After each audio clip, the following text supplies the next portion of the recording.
friends, it's the Stitches, and today I want to show you a few sections from this groovy sewing book from 1972. So the book is this cute little binder. It has different cuts of skirts and dresses, and then over here it has jackets and pants.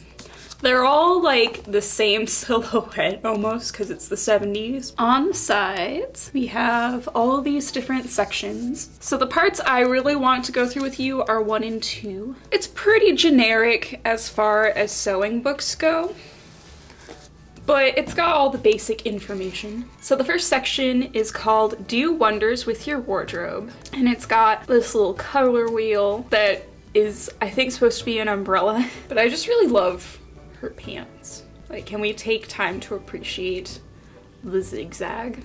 So the first thing that we see when we flip this page over is actually a guide on how to put together a travel capsule wardrobe. So there are 5 pieces of clothing, 8 accessories, and then it shows 5 different outfit combinations down here. And then on the bottom it says, there are 5 other possible combinations, not counting accessory changes. Can you find them? So it's like a little exercise in mixing and matching. On the next page, there's a little section called Make It Work For You. When you have a closet full of clothes and nothing to wear, it's time to put it all together. You can have just the right outfit for every occasion if you work out a plan. Think of all the things you do and the places you go. What kinds of clothes do you need? Which do you need most? Then take a look through your closet, arrange your clothes into outfits for each activity. Now you can begin to see where certain pieces or whole outfits are missing.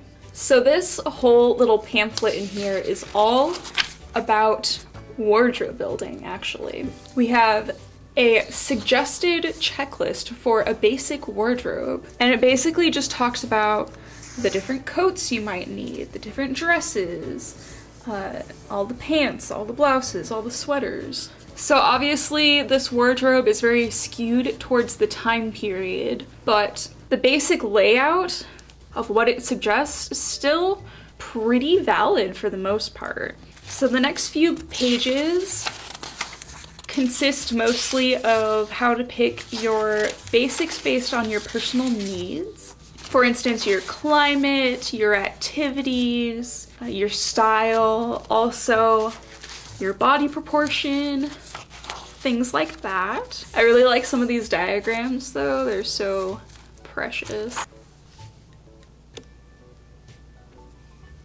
So the next section we come to is a graph for figure features and flatterers. So it basically gives you like a short and slim body type, a short and heavy body type, a tall and slim body type, a tall and heavy body type, a hip heavy body type, a top heavy body type, and a half size. I'm not sure what that's supposed to mean. And then it tells you like what you should wear and shouldn't wear. Honestly, I'm not a big fan of these types of guides, but they can be helpful if you're just kind of starting out. But I think the advice in this particular guide is kind of silly, so I'm not really gonna go over it too much. Shape up with pants. And then we get to section 2. So in the beginning of this section, it talks about how to take your measurements, and it actually has a section for you to like record your measurements and add ease to it and then create your pattern measurement. But the thing is, your measurements are likely to change long before you replace this book. So I don't really understand the point of actually recording measurements in this. But then we have a guide that shows where the different measurements are, and it's pretty standard, pretty basic. This is pretty much all you would need to know for buying commercial patterns, compared to, say, the number of measurements that I use for making patterns. And then on the next page, we have some body types, I guess. Girl, chubby, young junior teen, Junior Petite, Miss Petite, Junior, Miss, half size, woman. And then the next few pages are just measurements and pattern alterations, how to make things fit you, which I'm not gonna go into too much detail about because again, it's pretty standard. So the next few sections, or really all of the rest of the sections, are pretty self-explanatory.